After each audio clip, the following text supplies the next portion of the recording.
My name is Amanda, and at 32 years old, I never imagined my husband's family would publicly humiliate me. Growing up with little money taught me resilience, which helped build my successful marketing career. James and I shared what I thought was a loving marriage despite our different backgrounds. When we flew to Hawaii for his sister Cassandra's extravagant wedding, I was nervous, but hopeful. I had no idea that in paradise I would discover the ugly truth about my marriage. If you are watching this video, drop a comment letting me know where you are from. Hit that like button and subscribe to join me on this journey of self-discovery. I grew up in a small town in Ohio, where luxury meant having enough money for new school clothes each fall. My parents worked multiple jobs to make ends meet. Dad was a factory worker who picked up weekend shifts at the gas station, while Mom cleaned houses and waitressed. They instilled in me the values of hard work, honesty, and treating everyone with respect regardless of their bank account. By 18, I was working full-time while putting myself through community college. Eventually, I earned a scholarship to complete my marketing degree at the state university. Every achievement in my life came through sweat and determination. Nothing was handed to me. I met James Turner at Horizon Marketing Agency 5 years ago. I had just been promoted to account manager after 3 years of proving myself. James joined as our new creative director transferred from the New York office. With his perfectly tailored suits and confident smile, he stood out immediately. Despite his obvious wealth, he seemed different from other privileged people I had encountered. He valued my ideas and often praised my ability to connect with clients from diverse backgrounds. Our romance began unexpectedly. Late nights working on a difficult campaign led to dinner discussions that stretched beyond work. James listened intently when I shared stories about my upbringing.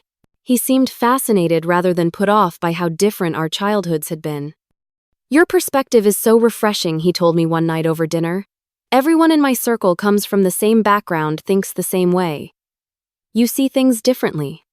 When James first took me to dinner at a restaurant where the menu had no prices, I felt completely out of place. But he squeezed my hand under the table and whispered, "Just order whatever sounds good. You belong here as much as anyone." James came from old money. His family owned a chain of luxury hotels across the country, and his father sat on the boards of several major corporations. James had attended private schools his entire life before graduating from Princeton. Yet somehow he never made me feel inadequate. Our relationship progressed quickly. Within 6 months, he proposed with a diamond ring that probably cost more than my parents' house. When I expressed concern about fitting into his world, he brushed it off. "They'll love you because I love you," he assured me.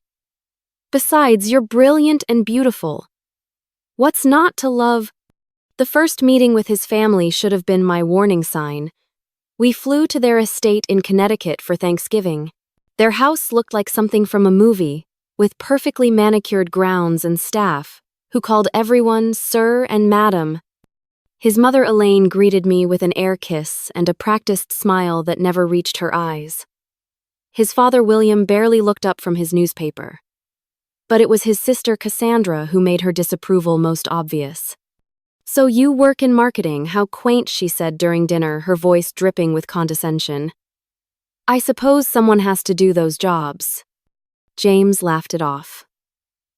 "Amanda is actually brilliant at her job.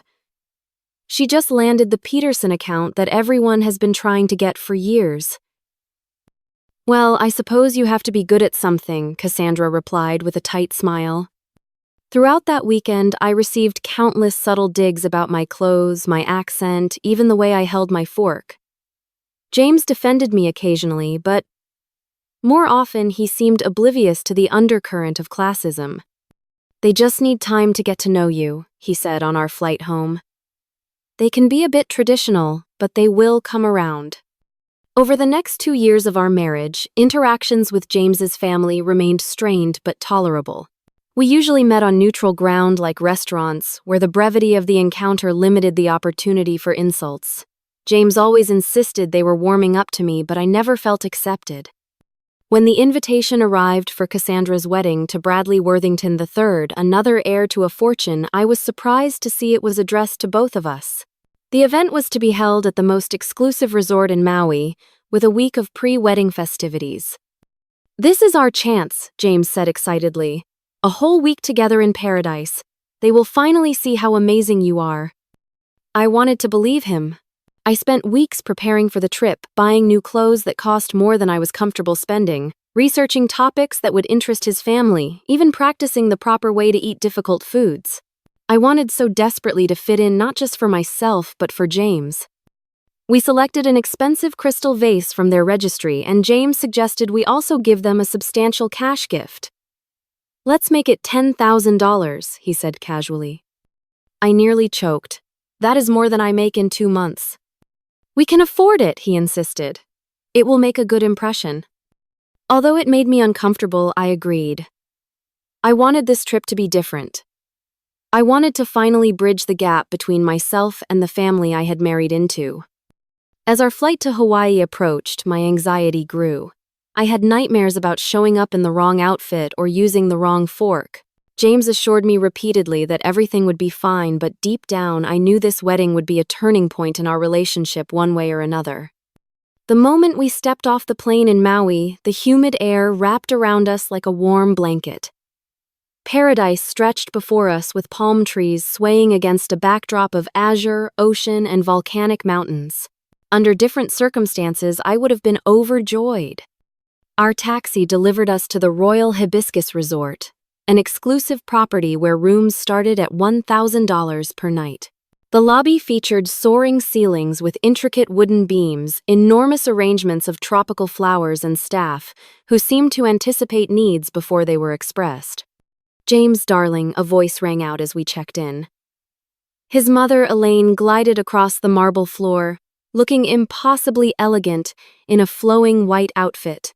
She embraced her son warmly before turning to me with that same practiced smile. "Amanda, how lovely you could join us." William appeared behind her, clapping James on the shoulder. "Son, you look well. The island air agrees with you already." I received a curt nod from my father-in-law before they whisked James away to discuss some family matter, leaving me to handle the check-in alone. It was a small slight, but it set the tone for what was to come. Our suite was stunning, with floor-to-ceiling windows overlooking the ocean, and a private lanai where breakfast would be served each morning.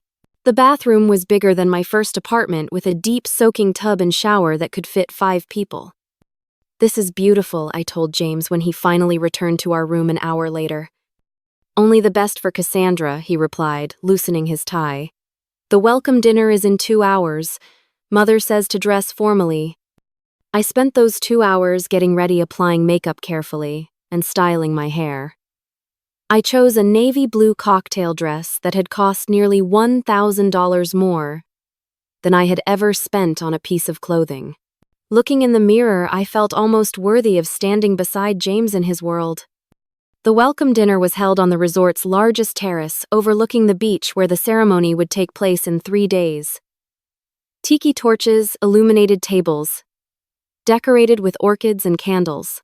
About 100 guests mingled, all dressed impeccably and exuding wealth. Cassandra spotted us immediately. At 34, she was 2 years older than me but looked younger thanks to whatever expensive treatments she indulged in. Her blonde hair was pulled into a perfect chignon, and diamonds glittered at her throat and ears. "James," she squealed, air kissing both his cheeks. Her eyes slid over me with barely concealed distaste. "Amanda, that dress is interesting." Before I could respond, she was pulling James away to meet her fiancé's parents, leaving me standing alone. I took a glass of champagne from a passing server and tried to look confident as I surveyed the crowd. Most of the guests seemed to know each other. They formed tight circles, laughing at inside jokes and discussing their latest vacations or business ventures. Whenever I approached a group, the conversation would falter, and I would receive polite but dismissive smiles. I finally found a place to sit at a table with some of Bradley's cousins. They made minimal effort to include me in their conversation about their recent skiing trip to the Alps. I contributed when I could, but mostly sipped my champagne and wished James would return. He reappeared nearly an hour later, flushed with alcohol and good humor. "There you are. having fun. Not really, I admitted quietly. No one is talking to me. He frowned briefly before his expression brightened again. You just need to make more of an effort. These people appreciate confidence. I have been making an effort, I protested, but he was already being called away by his father to meet some important business associate. The next morning, a schedule of wedding activities was delivered to our room with breakfast. There was a golf tournament for the men, a spa day for the women, sailing excursions, and various dinners and cocktail parties. This looks fun, I said, trying to stay positive. James frowned at his schedule. I need to join Dad and Bradley for golf. All the groomsmen are playing. I will see you at dinner, then I replied, trying to hide my disappointment. The women's spa day should have been relaxing, but instead it became another exercise in exclusion. I arrived at the appointed time to find Cassandra Elaine and 15 other women already settled in with cucumber water and fruit plates. Oh, Amanda, Cassandra said when she noticed me hovering uncertainly.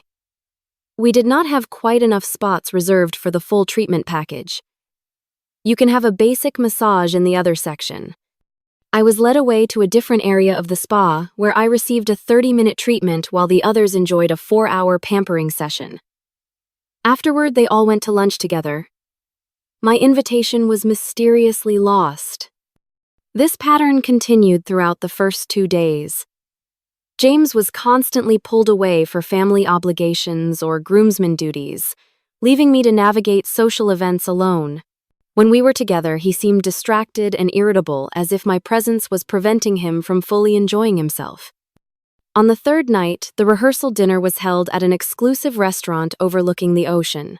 When we arrived, I immediately noticed the seating arrangement. James and I were placed at different tables. There must be a mistake, I said, scanning the place cards. No mistake, Cassandra replied breezily as she passed by. James needs to sit with the wedding party, and we needed even numbers at each table. You will be fine at table 7. Table 7, I soon discovered, was positioned near the kitchen door and filled with distant relatives no one seemed particularly interested in talking to. James, meanwhile, was seated at the main table, laughing and enjoying himself without a care. After dinner, I pulled him aside. This is getting ridiculous, James. Your family is deliberately excluding me. You are being paranoid, he dismissed.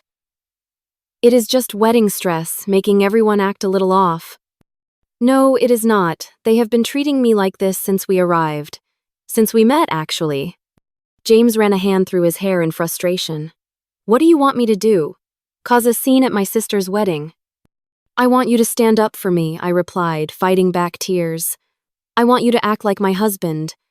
He softened slightly, putting his hands on my shoulders. Look, after the wedding, everything will go back to normal. Just try to get through the next 2 days without making this about you. Please, for me. I stared at him, realizing, perhaps for the first time, that he was not oblivious to his family's treatment of me. He was complicit in it. That night, we went to bed without resolving anything. As James slept peacefully beside me, I lay awake wondering how I had not seen the truth sooner. The man I married was not the person I thought he was. The morning of Cassandra's wedding dawned bright and beautiful. The sky was a perfect blue and gentle waves lapped at the shore. From our balcony, I could see resort staff setting up white chairs on the beach and constructing an elaborate floral arch where the ceremony would take place. Despite the tension from the night before, I was determined to make the best of the day. I spent extra time on my appearance, curling my hair into soft waves and applying my makeup carefully. The dress I had chosen for the wedding was emerald green, silk, simple but elegant. It had cost more than my monthly rent, but I wanted to look like I belonged. You look beautiful, James said when he emerged from the bathroom in his groomsman's tuxedo. For a moment, he seemed like the man I had fallen in love with, appreciative and kind. Thank you, I replied, allowing myself a moment of hope that perhaps today would be different. James checked his watch. I need to go join the other groomsmen for photos. The ceremony starts at 4, so meet me on the beach a little before then. I nodded and he kissed me quickly before leaving. With several hours to kill, I decided to explore the resort. I strolled through tropical gardens, visited the shops, and had lunch alone at a beachside cafe. All around me, other wedding guests gathered in groups enjoying the pre-wedding excitement together while I remained an outsider. At 3:30, I returned to our room to freshen up before heading to the ceremony. I touched up my lipstick, straightened my dress, and gave myself a pep talk in the mirror. You can do this. It is just a few hours. Be gracious and dignified no matter what. The wedding setup on the beach was stunning. White chairs adorned with orchids and ribbons formed a semicircle facing the ocean. A string quartet played softly as guests began to arrive, all dressed in their finest attire. I scanned the crowd for James, but did not see him among the gathering guests.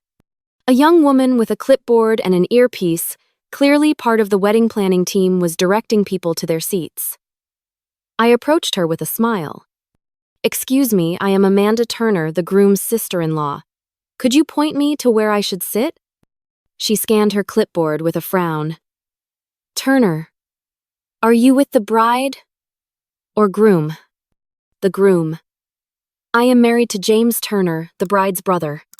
She flipped through several pages. "I do not see you listed here for the family section. Let me check with the bride."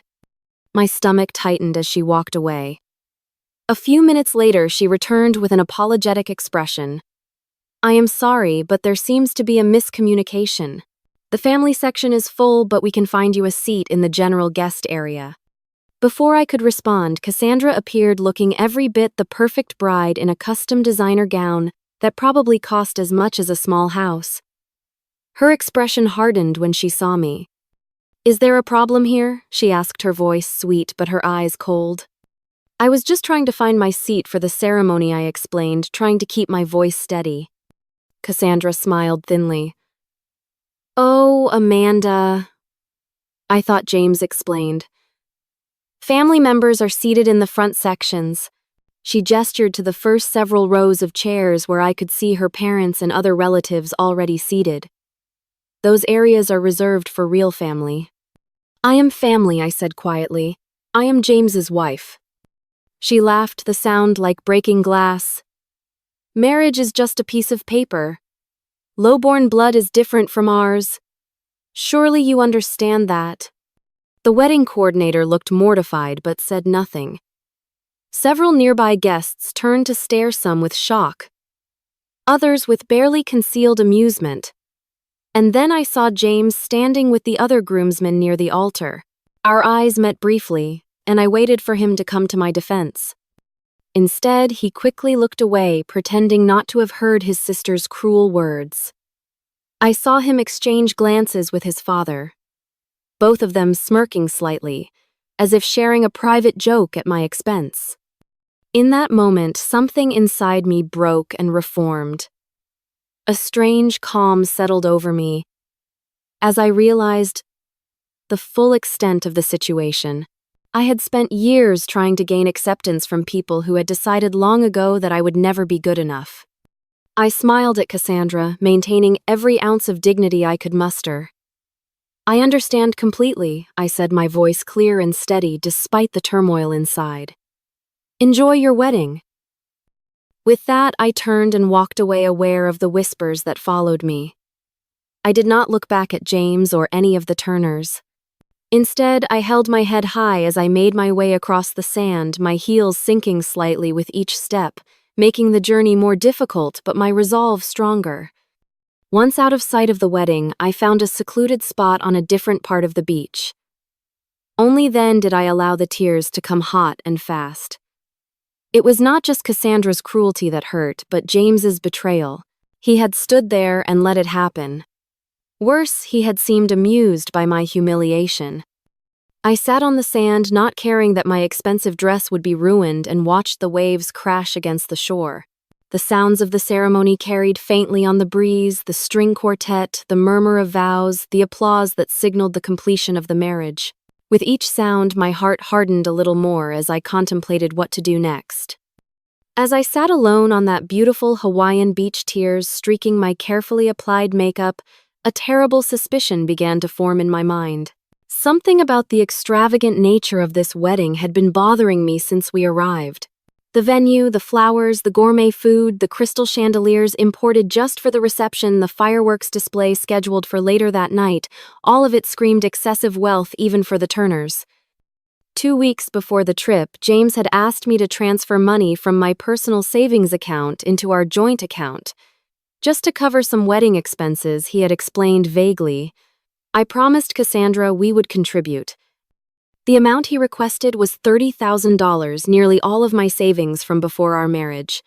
Money I had scrimped and saved for years, working overtime and weekends, living in a tiny apartment with roommates to build my financial security.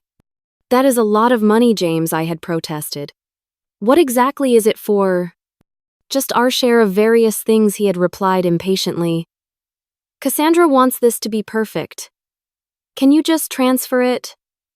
We can talk details later. Against my better judgment I had done, as he asked, trusting that my husband would not take advantage of me. Now, sitting on the beach with sand ruining my silk dress, I pulled out my phone and logged into my banking app. The money had indeed been transferred from our joint account 2 days after I moved it there, but to where I dug deeper looking at all recent transactions. What I found made me physically ill. Multiple payments to vendors for Cassandra's wedding, all from our joint account. The flowers, the photographer, the band, half the catering bill. The honeymoon suite for the bride and groom. In total, nearly $40,000, with the additional funds coming from my recent work bonus that I had also deposited into our joint account. With shaking fingers, I scrolled through James's text messages to me from the past few months. Reading them now with fresh eyes, I could see the manipulation. The subtle pressure to contribute our fair share to his sister's special day. The dismissal of my concerns about the cost. The implied promise that this financial gesture would finally win his family's approval. As I sat there processing this betrayal, my phone lit up with a text from James. Where are you? Ceremony is over. Pictures starting. Mom is asking. No mention of what had happened. No apology, no concern for how I might be feeling after his sister's public humiliation. Just demands for my presence, as if nothing had occurred. I did not respond. Instead, I opened my email and found the confirmation emails for all the vendors James had paid from our account. Most contained contact information along with itemized costs. I started taking screenshots, organizing my thoughts. Another text from James. Seriously, where are you? Stop being dramatic and get back here. The audacity of his message crystallized my decision. I had spent years trying to be good enough for people who had been using me all along. Not just for my emotional labor in trying to fit into their world, but literally using my hard-earned money to fund their excesses while simultaneously treating me like dirt. My hands stopped shaking. A strange calm came over me, the kind that comes with absolute certainty. I knew exactly what I needed to do. First, I called my bank. After verifying my identity, I explained the situation in clinical terms. No, I had not authorized these specific expenditures. Yes, I wanted to dispute the charges. No, I did not want to file fraud charges against my husband yet, but I needed the payments stopped immediately if possible. The bank representative was professional and compassionate. Mrs. Turner, I can place holds on the payments that have not yet cleared. For those that have already processed, we can initiate disputes, but recovery may take time. Do whatever you can, I replied, and I need to remove my name from the joint account immediately. Next, I began calling vendors. The florist, the caterer, the band. With each call, I calmly explained that there had been a misunderstanding that I was withdrawing my financial support for the event. I apologized for the inconvenience, but was firm in my position. Most were understanding once I explained the situation. A few expressed concern about the timing being in the middle of the event, but ultimately acknowledged that they would need to seek the balance of payment from the bride's family. My phone continued to buzz with texts and calls from James, growing increasingly frantic. Where the hell are you? The photographer is waiting. Mom is furious. Answer your damn phone. I ignored them all as I methodically worked through my list. My final call was to the airline to change my return flight. Instead of leaving with James in 3 days, I booked a seat on a red-eye departing that night. Just as I finished, a new text came through from James that made my blood boil. The caterer just called Cassandra, saying, "There is a problem with payment. What did you do?" Only now, when his family's perfect event was threatened, did he connect the dots. Not because he was concerned about me, but because his sister's celebration was being disrupted. I finally responded with a single text: I paid for my seat at the wedding, but apparently Lowborn money is not good enough for the Turners. I have removed it as requested. Then I turned off my phone, stood up from the beach, and brushed the sand from my ruined dress. It was time to return to the hotel, pack my things, and begin the process of reclaiming my life and my dignity. By the time I reached our hotel room, my phone had died from the constant barrage of incoming calls and messages. I plugged it in but left it powered off. I needed clarity without James's voice in my ear, making excuses or demands. I packed methodically, separating my belongings from his taking only what was truly mine. As I folded my clothes into my suitcase, I felt lighter with each item, as if I were shedding the weight of expectations I had been carrying for too long. When the room phone rang, I knew it would be James. I considered ignoring it, but decided it was better to face this head-on. "Hello," I answered, keeping my voice neutral. "What the hell have you done?" James shouted, not bothering with a greeting. In the background, I could hear chaos-raised voices and what sounded like Cassandra crying dramatically. "I have stopped payment on the vendors I personally funded," I replied calmly. "The ones you told me were our gift to your sister." "You cannot do that. The reception is falling apart, the catering staff is threatening to leave, and the band just announced they are packing up in 30 minutes if they do not get paid." "That sounds like a problem for the Turner family to solve," I said, "since I am not really family, according to Cassandra." "She did not mean that. You know how she gets when she is stressed." I laughed, the sound hollow even to my own ears. "She meant every word, James. And you stood there and let her say it. You laughed along with your father." "I did not laugh," he protested, but the lie was transparent. "I saw you, James. I saw everything clearly for the first time today." His tone changed, becoming wheedling.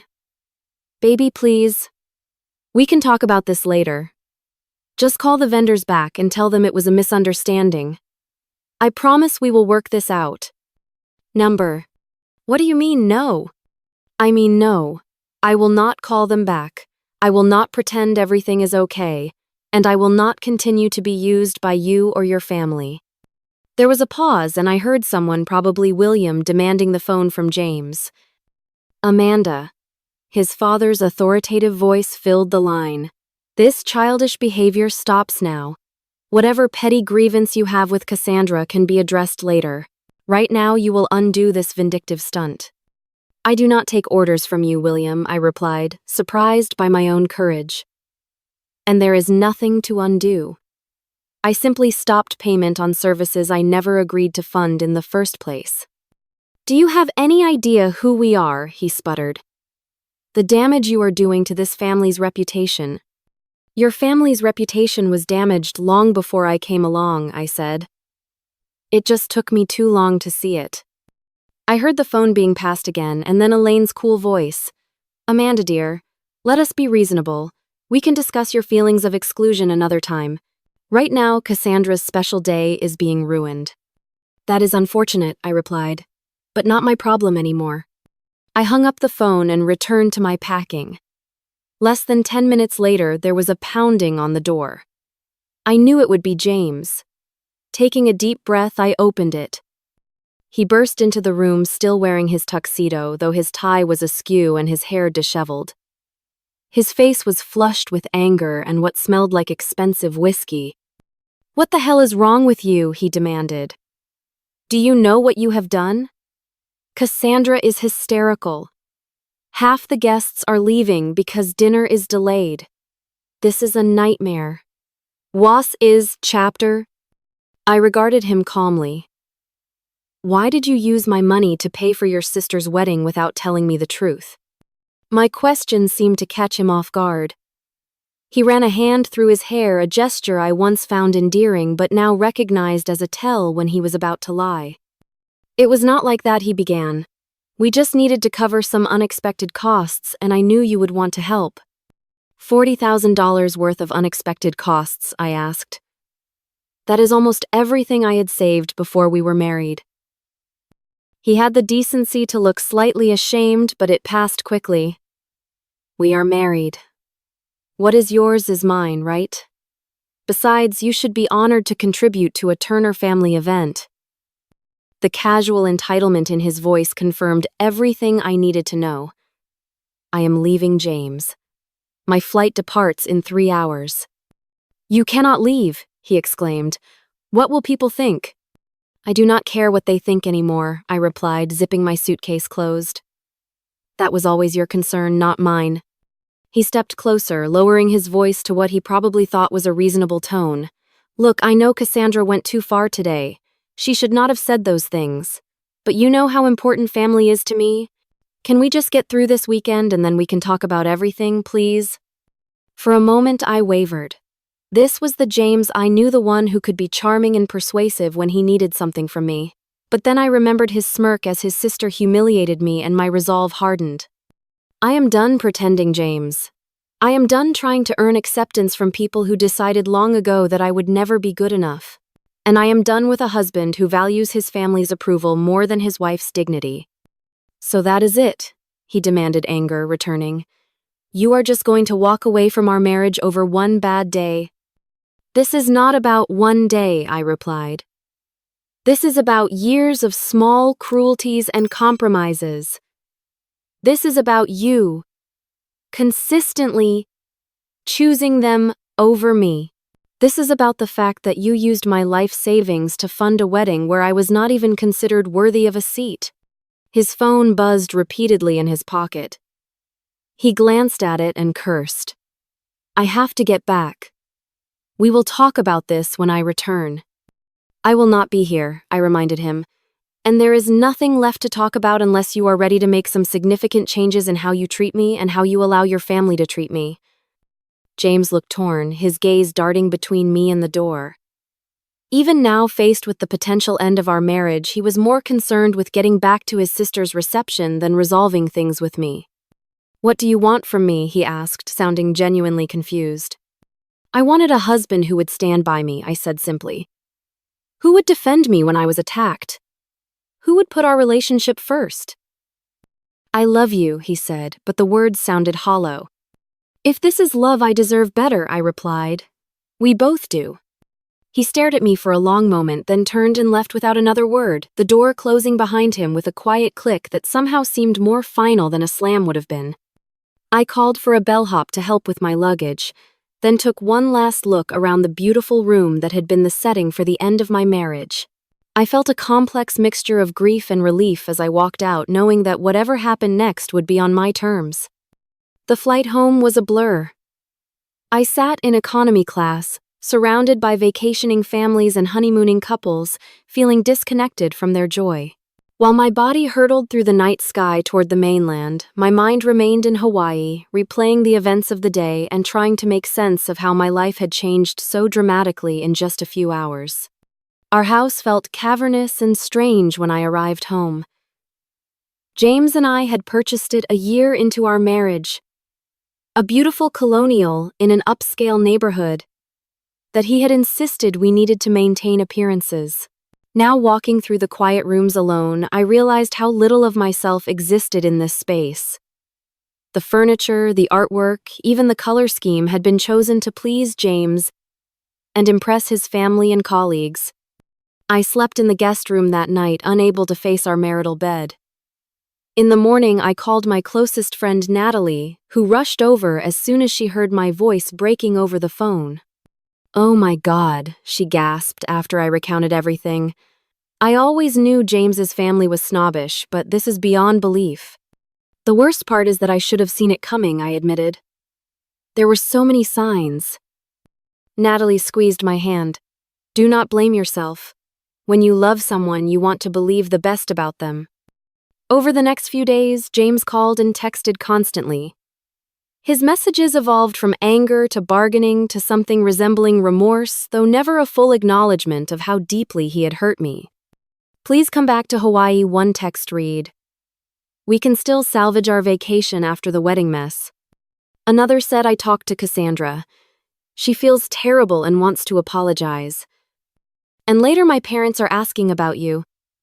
They realize they went too far." I did not respond to any of them. Instead, I focused on practical matters. I consulted a lawyer about my financial options and legal standing. I moved all my remaining funds to a new account at a different bank. I reached out to my boss to arrange working remotely for a week while I sorted things out.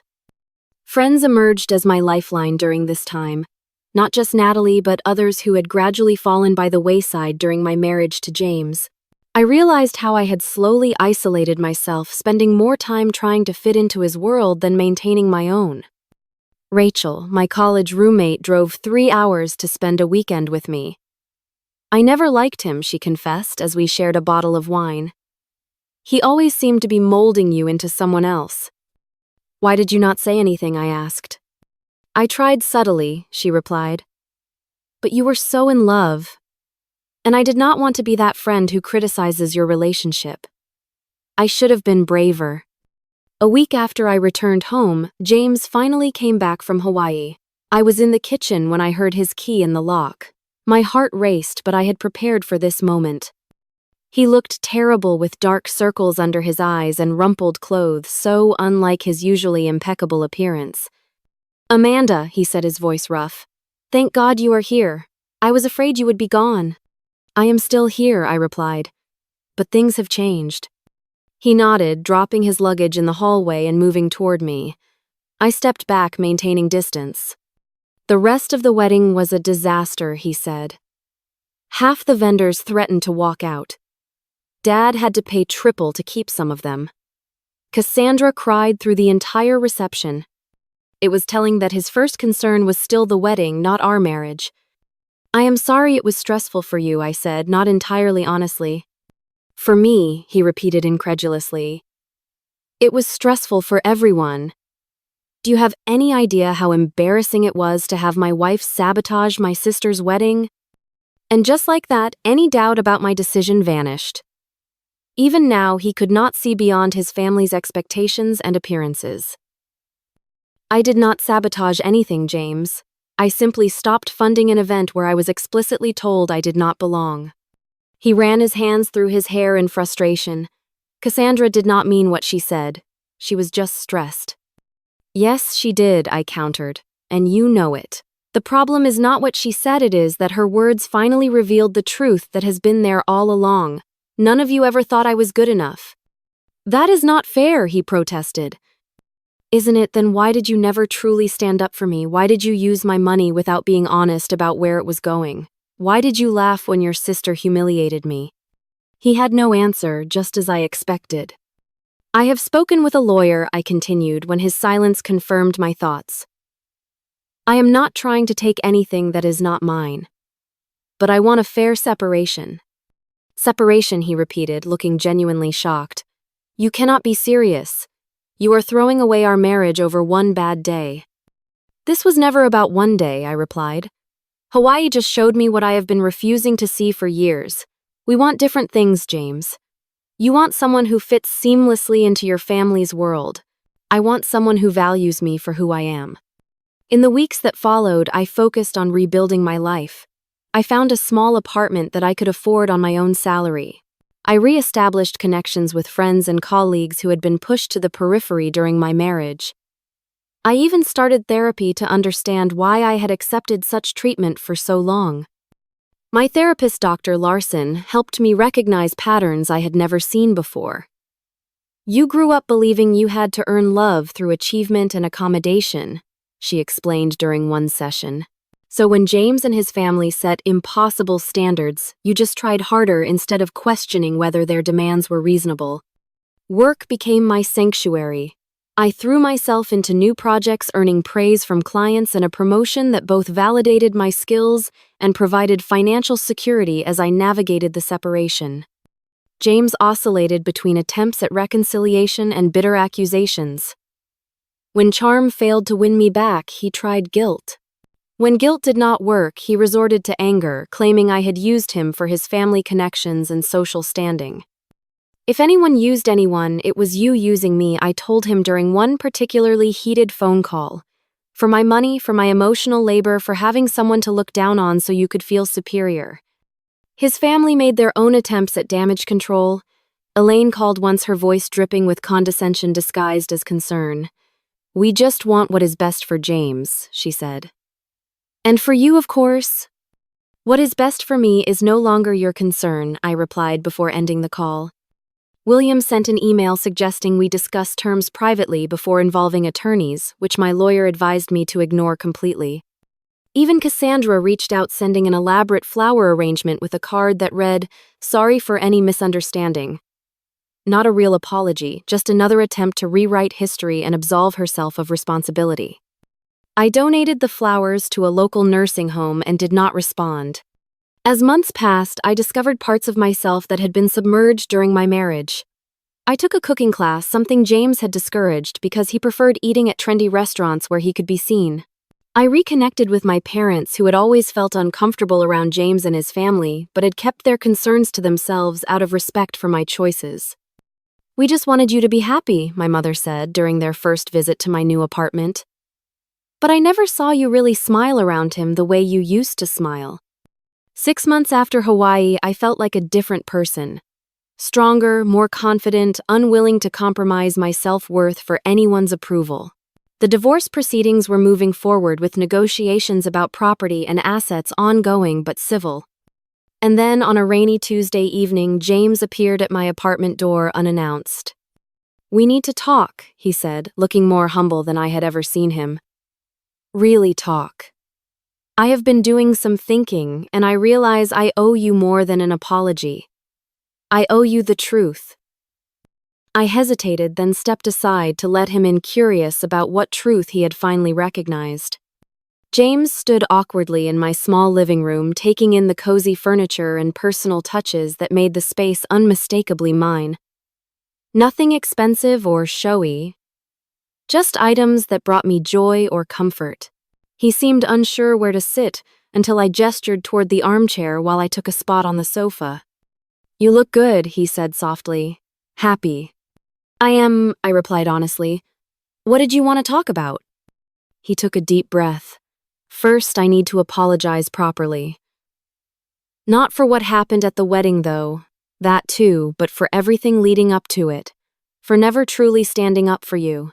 For taking advantage of your generosity. For putting my family's approval above your feelings. The words seemed genuine, but I had learned to be cautious with James. What brought this on? Therapy, he admitted with a self-deprecating laugh. After you left, I was angry, then desperate, then just lost. A colleague suggested I talk to someone, and at first I went just to prove I was not the problem. He shook his head. That did not last long. My therapist saw through me pretty quickly. And what did you learn? I asked, curious, despite myself. That I have spent my entire life trying to live up to impossible standards set by my parents. That I chose you partly because you were different from everyone in my world, but then I tried to change you because I was afraid of what my family would think. That I used you as a buffer between me and my family's expectations, letting you take the brunt of their disapproval, so I could feel like I was rebelling without actually standing up to them. His honesty surprised me. This was more insight than James had ever shown during our marriage. The thing is, he continued, I really did love you, Amanda. I still do. But I did not know how to love you properly because I never really learned what healthy love looks like. He leaned forward, eyes earnest. I am not asking you to take me back. I know I destroyed your trust. But I wanted you to know that I understand now what I did wrong. And I am trying to be better. I sat with his words, examining my feelings. There was a time when this speech would have been everything I wanted to hear, when I would have rushed back into his arms believing everything could be fixed. But that time had passed. Thank you for saying that, I said finally. I appreciate your honesty and I am glad you are working on yourself. but it is too late for us," he finished for me, a sad smile on his face. "Yes," I confirmed gently. "Too much has happened. I have changed too much." He nodded, looking down at his hands. "I thought so, but I needed to try. You deserve to hear the truth at least once from me." "What about your family?" I asked. "Have they changed too?" James laughed without humor. "That is another reason I wanted to talk to you. After everything settled down from the wedding disaster, I finally stood up to them, told them how their treatment of you was unacceptable, how they had been undermining our marriage from day one." "How did that go?" "About as well as you would expect. Father threatened to cut me off financially. Mother cried and said I was breaking her heart. Cassandra called me a traitor." He shrugged. But for the first time in my life, I did not back down. I told them either they respect my choices and the people I care about, or they would not be part of my life. "That must have been difficult," I acknowledged, genuinely impressed. "Hardest thing I have ever done," he admitted, "but also the most freeing. And now, we are taking baby steps. They know I am serious. Cassandra even asked me to tell you she is truly sorry for what she said at the wedding. Not just sorry there were consequences, but sorry for being cruel." I nodded, not quite ready to forgive, but appreciating the gesture nonetheless. "The funny thing is," James continued after I stood up to them, "the dynamic shifted. They still disapprove of a lot of my choices, but there is a new respect there. Like they were just waiting all these years for me to show some backbone." "Sometimes people treat us the way we allow them to," I said, thinking of my own journey. "Exactly what my therapist says." James smiled ruefully. "Anyway, I also wanted to let you know that I have withdrawn my objections to the financial settlement. Your lawyer should have the paperwork tomorrow. I am giving you the full $40,000 you spent on the wedding plus interest." "You do not have to do that." "Yes, I do. It was never my money to begin with. I took advantage of your trust and I need to make that right." We talked for another hour, not about reconciliation, but about closure. For the first time since I had known him, James was speaking to me as an equal, not someone he needed to impress or manage or change.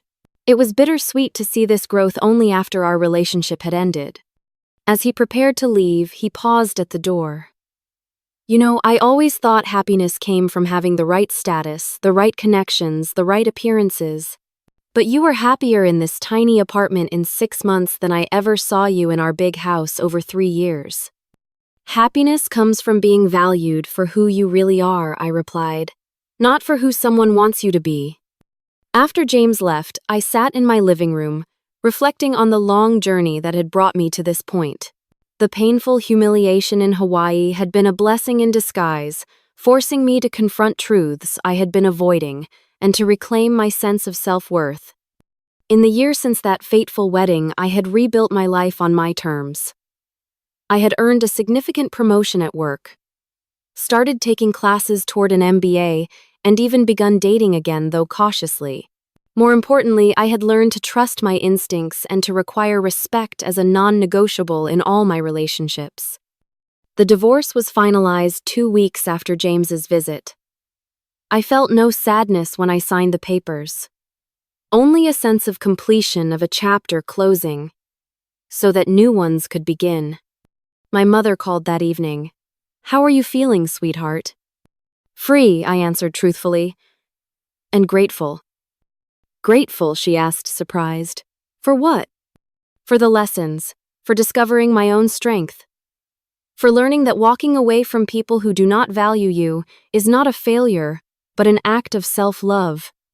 The greatest wisdom I gained from my experience with the Turners was this: true belonging does not come from changing yourself to fit someone else's expectations.